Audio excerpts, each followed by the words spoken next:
સાબરકાંઠામાં પોન્ઝી સ્કીમના નામ પર વધુ એક છેતરપિંડી આચરવામાં આવી।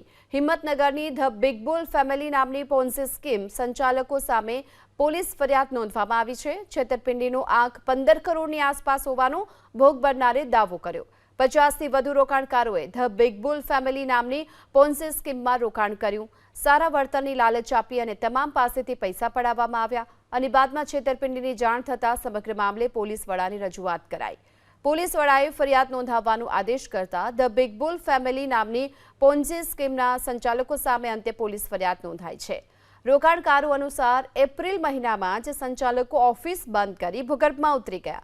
વારંવાર તેમનો સંપર્ક કરવામાં આવ્યો છતાં પણ તેમનો સંપર્ક નહોતો થઈ શકતો। બિગ બુલ ફેમિલીમાં મેં કુલ 6 લાખ ચેકથી આપેલા છે, 2 લાખ કુલ રોકડા આપેલા હતા। એ લોકોને આપણને વર્ષ માટે ફિક્સ ડિપોઝિટ મને કહ્યું હતું